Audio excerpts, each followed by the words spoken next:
Okay, and we should be live. Thank you everyone for joining us for another SASA live stream as part of our Halloween bash. Today we have a lecture by the wonderful Dr. Aren Maeir on Philistine burial practices. Just a little bit of housekeeping before we begin. As usual, a little intro about what SASA is. Our mission is to reverse the current downward trend in the study of the ancient world by engaging the public and bringing together students and scholars to share their passion for the study of the ancient world in order to inspire a vast new generation of students. You can find us on all of the major social media platforms: Facebook, Instagram, Twitter, YouTube, and our new TikTok as well. Definitely check it out. We're always putting new and interesting videos up there.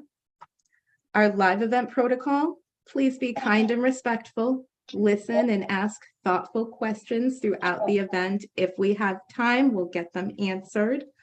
Please be patient with technology and those administering it. Our live events are live streamed on Twitch, YouTube, and Facebook, where you can watch them.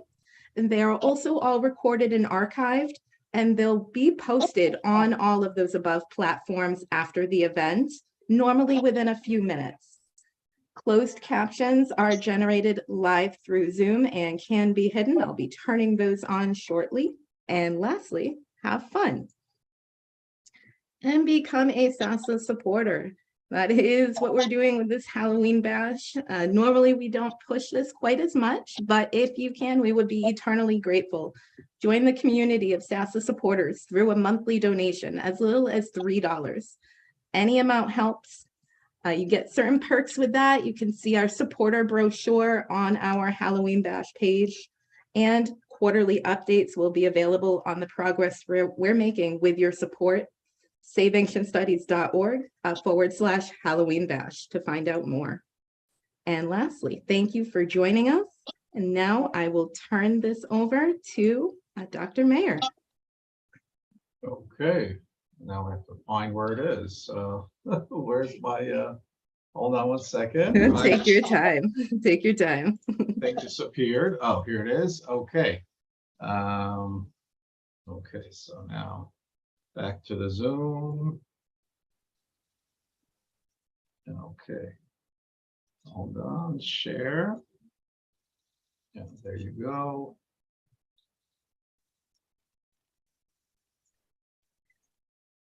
Okay, you see it? Yes, I can see it. Absolutely. Excellent. Okay. Welcome everybody. And thank you for Cassandra and the SASA for inviting me to give this talk. I was asked to give something about Halloween, so when I said burials, everybody liked that. I guess it's creepy enough for Halloween. So what I'm going to talk about today, quite briefly, is about mortuary customs of the Philippines, or how the Philistines buried their dead. I always say that there's one thing that we know about the Philistines for sure is that they died. What we don't know for sure about the Philistines up till recently is how they buried themselves, or how they buried their dead. And in recent years, we have a little more of an idea about that, but even so, it's far from clear, and I'm going to talk a little about this. Now, I'm basing my talk first and foremost on the more or less quarter of a century of research that I've conducted at Tel Gath, the site of Gath of the Philistines, so-called home of Goliath. And here you can see me and some of our team on the top of Tel having a lot of fun.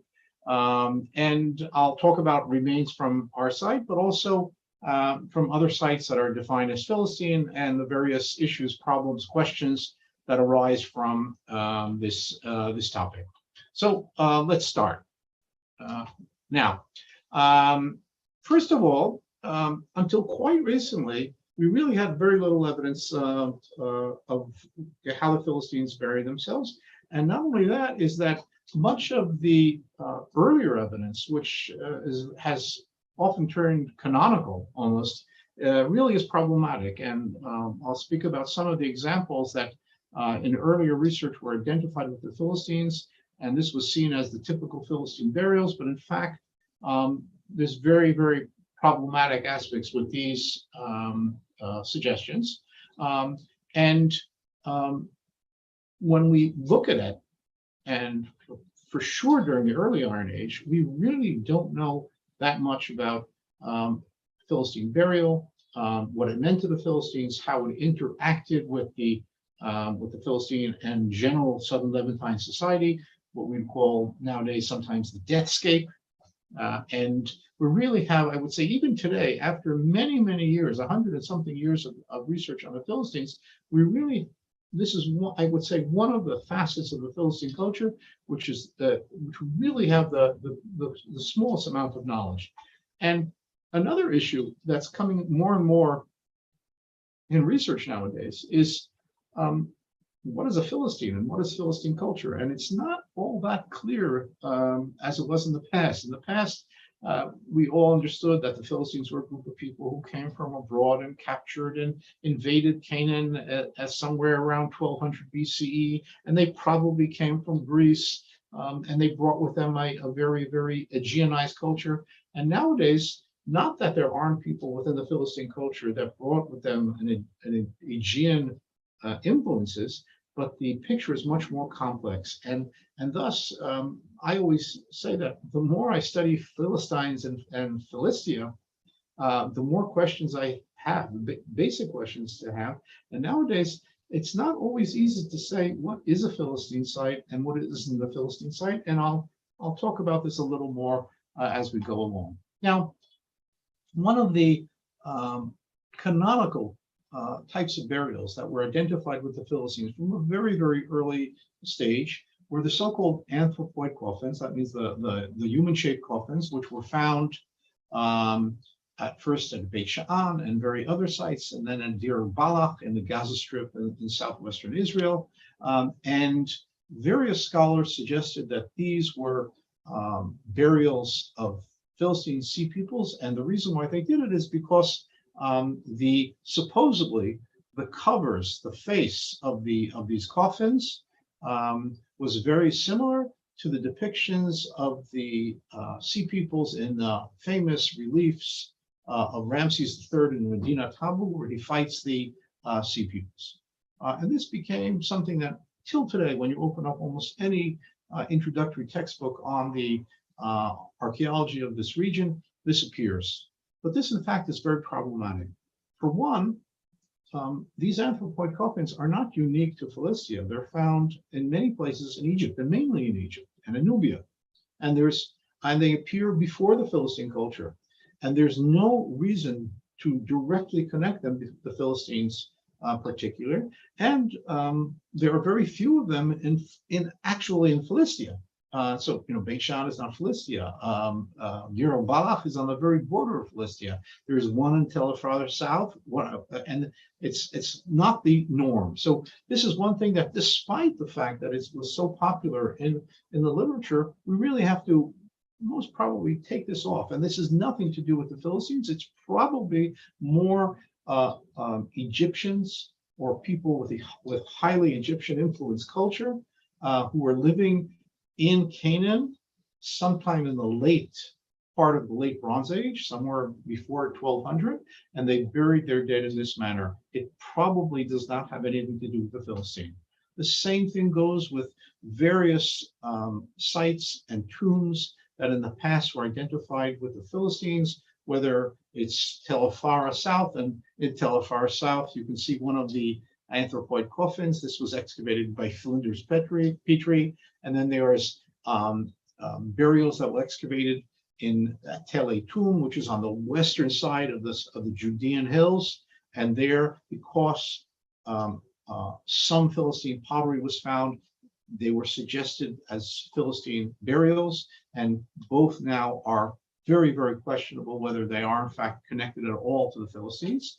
And the same thing goes with other things. And for example, for many, many years, and if you look up some of the basic texts that, for example, I studied when I was a student, they talk about cremation burials and jar burials and mourner figurines being very typical of the Philistine burials and the Philistine mourning customs. And all of these things have been called into question. And we're really, I would say, up till 10 years ago, we've reached a point where we almost have nothing that we can, without a doubt, identify with the Philistines and their mortuary traditions. But this has changed a bit, this has changed due to the excavations that I've been conducting at Tel Asafi, Gath, where you can see over here, but also excavations that were being conducted at Ashkelon, led by the late Larry Steger and Daniel Master. And there's another site which is not on the map, which is about where the pointer is. That's a Tel Erani, which I'll mention it soon. And there we have found, there have been reported, we archaeologists have found very interesting evidence relating to burial. And the same thing goes for to a limited extent at the site of Ekron, excavated by Trude Dotan and Sai Gittin, just to the north of Tel Asafi Gath. So let's start with the evidence of burial at the Iron Age Gath. So this is a general plan of the site, and here you can see the upper tell, which has sort of like a crescent shape, and the various excavation areas that we have. The lower tell with the various excavations that we have, and during the Iron Age, let's say between 1200 and 800, more or less, the site was settled in both on the upper and the lower city. It was a very, very large city, and in the excavations of the upper city, we found some burials, mainly baby burials in jars under the floors of houses from the early Iron Age, and we'll talk about this again. And the other thing that we found is in this valley that you see over here, going southeast of the site, we found a series of caves, and we excavated the one that's marked off here, T tomb. And in this cave, we found some very interesting remains. Now, here you can see looking southeast, you can see the valley I'm talking about, and that's the cave that we're talking about. Now, we surveyed this valley. We found the various tombs, and we decided to excavate one of them. We first took off the roof, so because it was dangerous, we excavated it down. Unfortunately, this tomb had been robbed by antiquities thieves before we had reached this tomb. And although most of the tomb was robbed, we did find some skeletal material in situ in its original placement. And we found a lot of finds, most dating to the very late Iron 1 and early Iron Age 2A, let's say about 1000 BCE. And a lot of teeth and bones and other interesting finds, which enabled us to make a very interesting study of the site. But it was actually somewhat funny is that when we were excavating this tomb, a Bedouin who was herding his sheep, it was actually, he lives nearby, well, he at the time lived nearby right over here, about a couple hundred meters from the site. He came to look at us excavating, and he said, "Oh yeah, I dug this cave about 10 years ago, and we didn't finish it because at some point the roof started collapsing. So nothing happened to him, but thanks to the fact that the roof started collapsing, he left us something to excavate." And here you can see the excavation of the finds, and here you can see after the excavation is over, here I'm playing a dead Philistine. Now, what we had from this tomb was very interesting. First of all, based on the skeleton material, we know that there were at least 70 people buried in this tomb, which means that it was a multi-generational tomb. And when we looked at the various finds, all the complete vessels and most of the other finds dated to a very specific time around 1000. Let's say it's between late 11th, mid 11th to mid 10th century BCE. And you can see here, these are a collection of the complete vessels, and here's some of the amulets and scarabs that came with it. And we saw some very interesting things. First of all, most of the pottery is very typical local Levantine pottery of the late Iron Age 1. Nothing special. We had no imports in the pottery here, nothing of that sort. When we did have amulets and scarabs and seals, most of them indicated connections with Egypt, direct or indirect. When we analyzed the teeth and the bones, here we started getting some very interesting information. First of all, our physical anthropologists told us that these people were very, very unhealthy, poor nutrition, died young, probably suffered from congenital diseases such as malaria. And this is very interesting for several points. One, very often people have this image of antiquity that if we would just go back to eating and living like they did in the past, that we'd all be great. But very often people in the past had a very unhealthy life, lived in pain, and died young. So that's one thing to keep in mind. And the other thing is, we know until the late 19th, early 20th century, the area of Tel Asafi had a lot of malaria because there were mosquitoes and swamps around there. And perhaps the evidence from the material culture from the bones indicates something similar. Another very interesting thing that was conducted was both isotope analysis of the teeth, and we could see that this told us that most of the people here were born and bred in this region. There was not a lot of people who came in their generation, the generation of this tomb from abroad, but in unpublished ancient DNA studies that hopefully sometime in the near future we'll publish it. The situation is much more complex, and we can see that the biological relatedness of some of the people in this burial point to farther directions as well, and which is very interesting, which tells us how complex and multifaceted and of various origins the population in Philistia was, including at a typical Philistine site such as Gath. And it's not a monolithic migration from one area of people who came and took over the area of Philistia, but rather, as we've been arguing based on the analysis of other types of finds, the material culture in general, it's what we call an entangled culture, or like I like using the term, it's a Mediterranean salad, not a Greek salad. It was some people from Greece, some people from other areas, and also locals who are all getting together. And these are the people who create what we call the Philistine culture at the Philistine sites. Now, a very interesting thing, and hopefully this will get to start excavating it. When we conducted the survey of this valley, it turned out that there's, in addition to the one tomb that we had excavated, there's about 30 other tombs that exist that we can see on surface.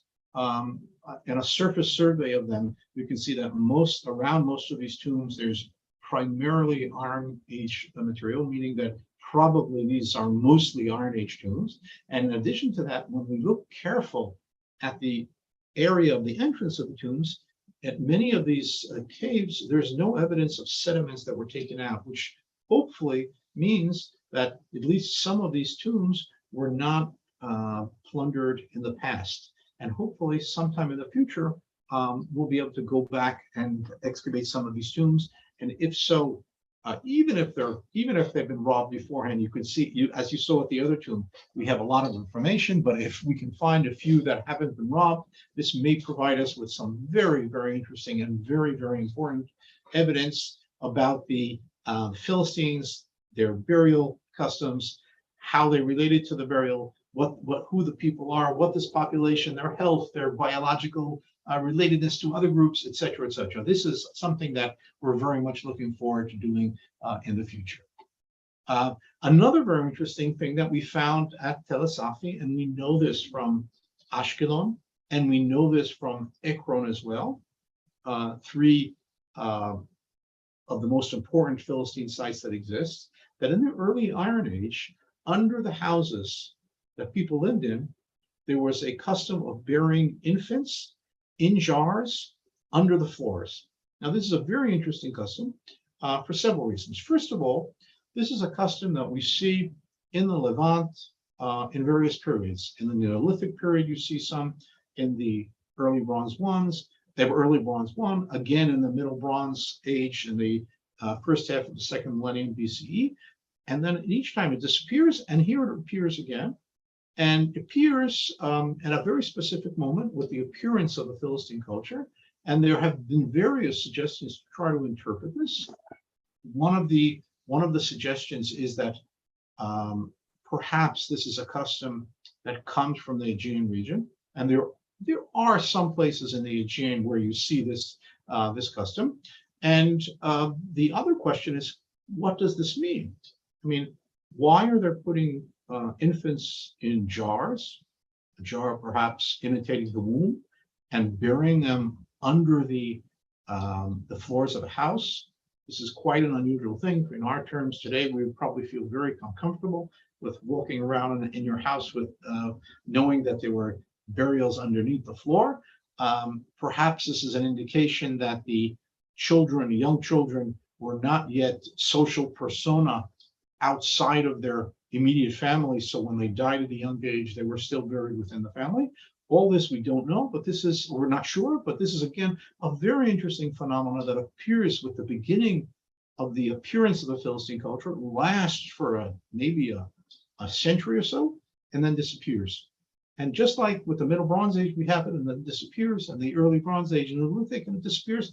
There's some interesting societal development that's going on here that makes it appear and makes it disappear. And this is something that we have to study more in the future. Now, importantly, infants, and particular some of their bones, very often are very good for ancient DNA study. And as we'll talk about in a moment, when they conducted ancient DNA studies at Ashkelon, it was both from the cemetery we'll see in a moment, but also from several early Iron Age infant burials that produced the DNA. And hopefully soon we'll have similar results from the infant burials from Philistine as well. Now,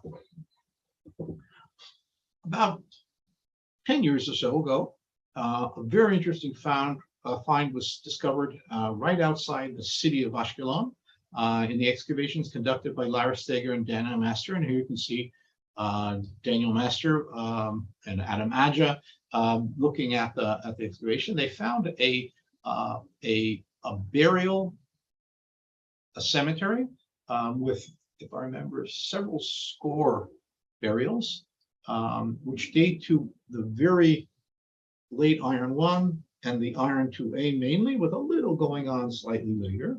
Most of these burials were either plain inhumations in pits, as you can see over here.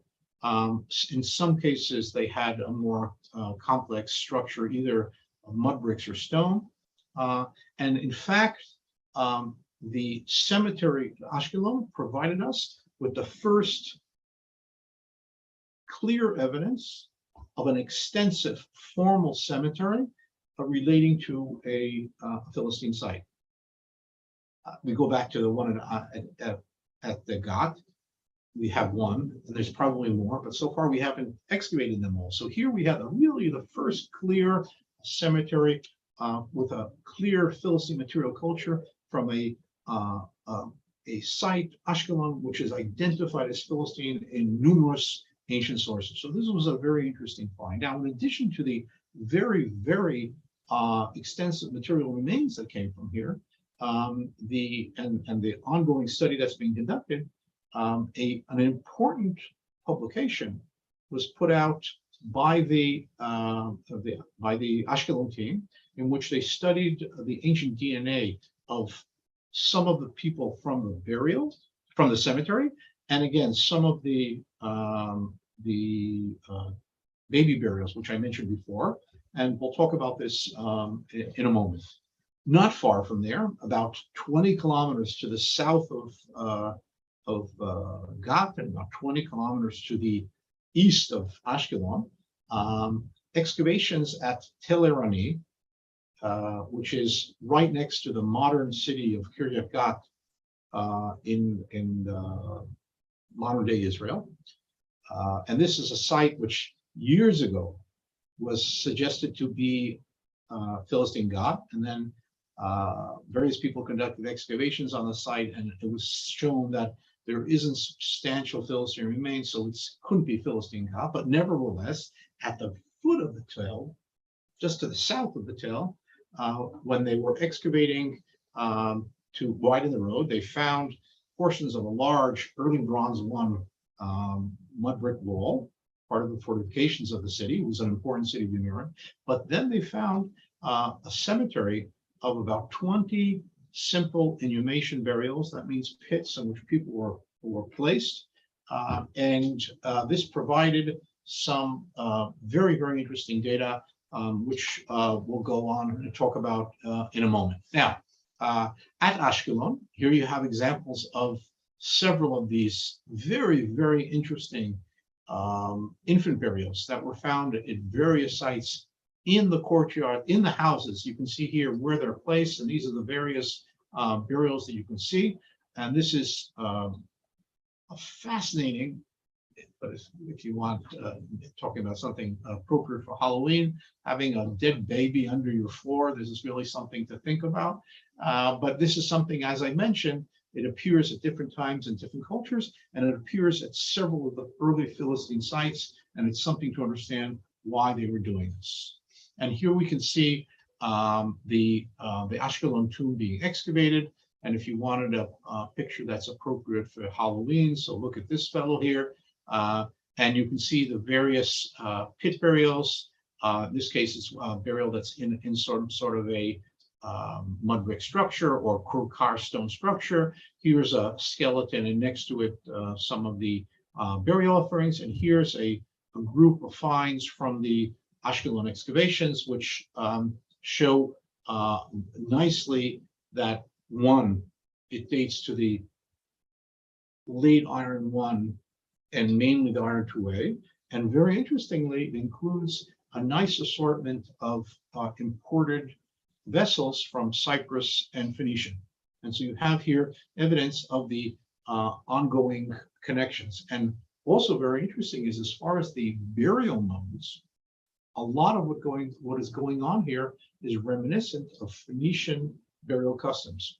And this shows us that from the late Iron I and early Iron IIA, the Philistine culture, and this goes on even more and more throughout the Iron Age, this is highly influenced by the Phoenician culture, and not only by the Phoenician culture, by other Levantine cultures as well. And then more and more aspects in the Philistine culture become connected and integrated and influenced with other aspects of the Levantine cultures surrounding Philistia. Now, a very interesting study that was done is using ancient DNA extracted from the baby burials and from the cemetery itself. They were comparing it to DNA, both ancient and modern, known from other parts of the Middle East. The study was able to show that the people buried at Ashkelon were both with local Levantine biological relatedness on the one hand, but also some connections, some biological, some genomic connections with the area of Aegean and in particularly Crete. But this is very interesting, and it's something that needs to be pointed out. First of all, this is very nice evidence that some of the population within Philistia during the Iron Age had connections with the Aegean. And this is something that we know from the material remains, we know from biblical text that tells us of these connections, and this is a nice aspect to it. On the other hand, though, and this is coming out not only from Ashkelon, but for unpublished data from other sites, including Gath, is that the picture is much more complex, is that the biological relatedness of these people is not just from one area, but it's a very mixed group of various origins. That's one thing. And the other thing that's very, very important, and I think anytime we talk about ancient DNA, you have to mention this, is that all too often nowadays, ancient DNA and DNA in general is related to a sort of like a silver bullet that will tell you your cultural origins and who you're connected to, etc. And it's very, very important to stress that biological relatedness and cultural origins and connections are connected, but not equal. And it's not something that you could say, but if you take a modern DNA test and they tell you that 1% of your genome is Irish, it doesn't mean necessarily that your grandmother or your great grandmother came from Ireland. And this is something that all too often people fall into it. And even in archaeology, we have too many people who are relating to ancient DNA studies in a very, very simplistic one-to-one interpretation. And you have to stress that it's only one part of the picture, and DNA is not equal culture, and you have to be very careful how you understand it. Moving on. Back to the Erani Cemetery. So this was very interesting. And in addition to the excavations and the interesting finds that came from here, again, dating primarily to the late Iron 1 and early Iron 2A, let's say somewhere around 1000 in the 10th century BCE. There's ongoing isotopic and DNA analysis, but a paper that was published about 2 years ago showed something fascinating in studying the dental calculus. That means the junk in between the teeth of the people who are buried here. And this is, if you want to make it easy on archaeologists and future generations, don't brush your teeth, because the more junk you have in your teeth, the more we'll be able to understand. And in an analysis of the materials in the dental calculus, the study showed that the people in the Tel Erani Cemetery, who were not that rich and a rather peripheral site, not at a major site in Philistia. And in fact, we don't even know if it's Philistine. It's more or less on the border between Philistia and the area of the Judites, the Canaanites, whoever they are. These people were eating banana and soy and several other exotic food items that came from nowhere in the ancient Near East, but came from either Eastern Africa or from the Far East. And this is fantastic for several reasons. First of all, it doesn't mean that the people of Erani had traveled to Sri Lanka, but rather there was trade that was going on between the ancient Near East and very far away regions, down the line type of trade, but nevertheless things were going from far away and reaching the southern Levant in the early Iron Age, which is fascinating in itself. But it's also very interesting because the general narrative in the literature is that during the Iron 1, trade had diminished, as opposed to the late Bronze Age and as opposed to the Iron 2, when there was broad international trade. According to what we were always taught, and we always taught, is that during the early Iron Age, there was very little international trade. And suddenly we see here things that are coming from so far away that it means that, first of all, the world of the ancient Near East is much broader than we thought. That's one thing. And second of all, that trade and connectivity in the early Iron Age did not stop completely. There were things going on, and this is beautiful evidence of these connections. Another thing, and again, I mentioned this before, is is this site a Philistine site? Now, you do have some pottery found in the burials, which we would define as Philistine pottery. And in fact, if you want, it's what we call Philistine 3 pottery. But along with this pottery, you find local, regular Southern Levantine pottery. And this site is located on the very eastern edge, if at all, of Philistia. And if you want, it's closer to, for example, to Lachish, which is a Canaanite and then a Judite site. So a big question is, who is this site connected to? Is it to the Philistines? Is it to the Canaanites? Is it to the Judites? We don't know. And I'd say more than that. We very often use simplistic and monolithic identity groups when we talk about the past. And most probably, these identity groups were much more complex and overlapping and very, very hard to discern. So I would say that if we talk about the cemetery, we have to say at most it's a early Iron Age cemetery on the eastern edge of the region of Philistia, but whether it's Philistine or not, it's hard to say. So let's summarize. So what do we know about burial in Philistia? First of all, we threw out a whole bunch of types of burials that in the past were associated with the Philistines, and now we know that they're nothing connected to them. On the other hand, recent research has really added to our what we know about burial, but still the data is very limited, and we have a lot more lacuna that have to be filled in. Most of the expanse of the entire Iron Age in Philistia is still a black hole as far as what happened with the burials. Many sites, we don't have burials that are associated with them. And so there's really, really something that's very, very missing. And if we talk about what is missing in the study of the Philistine culture and Philistia during the Iron Age, I would say perhaps one of the most central aspects that we need to fill in information in the future, and hopefully my students and my grad students and their colleagues sometime in the future will be able to do this, is studying more mortuary evidence of the Philistines, and it won't give us only stories of how they buried and what type of tombs they buried, but it will tell us about their health, their diet, their connectivity, their biological relatedness, and a host of other issues, which will expand our understanding of who the Philistines were and make the picture that we draw of this Philistine culture and its connections and its complexity much more robust and much more colorful. We'll put some flesh on the bones if talking about burial in this manner. So thanks a lot for listening. And if I may, I'd like to invite you to look at my MOOC, my massive open online course, which is a free course, Biblical Archaeology, the Archaeology of Iron Age Israel and Judah, which starts at 6th run in 2 days on Tuesday.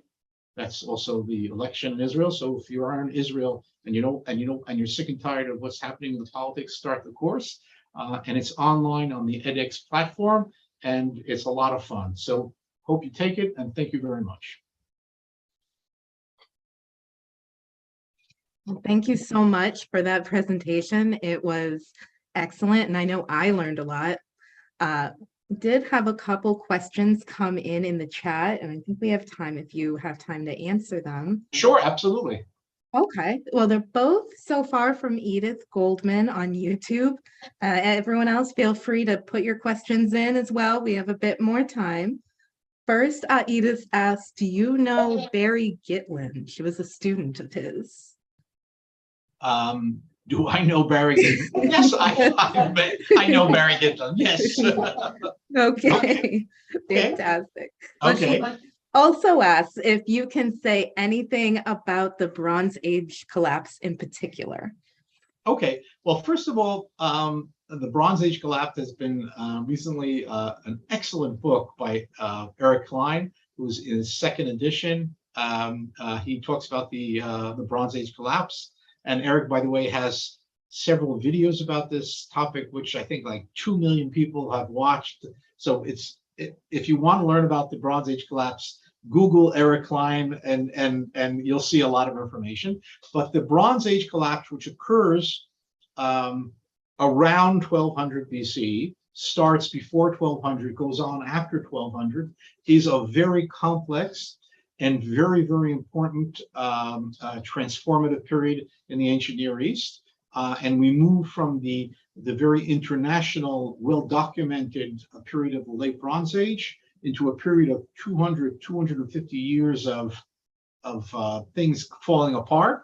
And then only in the late 11th and 10th century, the ancient Near East sort of climbs out of this period of transformation, and new empires appear, such as the Assyrian Empire, the various so-called nation states, Israel, Judah, Moab, Edom, the Arameans appear, etc. So this is a very interesting. Now, why did the Bronze Age collapse occur is if I may say, it's the $63,000 question. It's been studied a lot. And nowadays, it's usually seen as a systemic collapse. That means all kinds of aspects coming together, one of them being climate change. And it's a nice warning for us today is that we should pay attention to climate change because it can bring horrible things along. And now it's not only climate change, that's one of the factors. And there's other factors, for example, there were perhaps plagues at the time, there were perhaps earthquakes, there was warfare, there was migration of groups coming, and all these came together to form what perhaps we would call the perfect storm, but it wasn't a perfect storm, an overnight perfect storm, but rather it was a storm that started somewhere in the mid 13th century, around 1250, something like that. And we have evidence of some of the Canaanite cities collapsing already in the late 12th centuries. For example, Hatzor, the largest city in Canaan, is destroyed before 1200.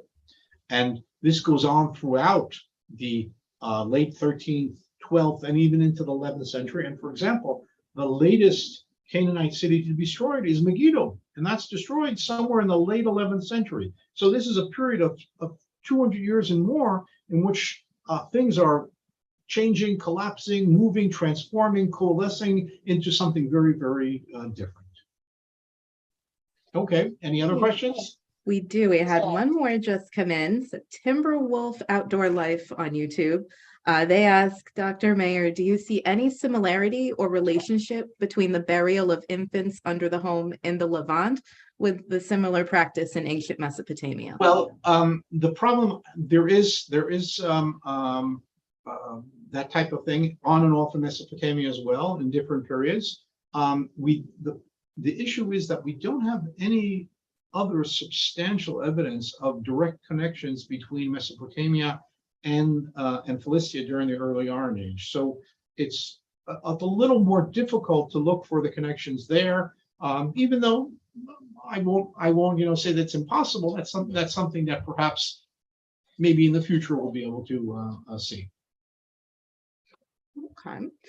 And we don't have any more questions in, but that makes me think of one that I have. I'm not too familiar with Philistine burial practices or ancient Mesopotamia. Do we have any idea why they were burying the infants under the home or what led to that?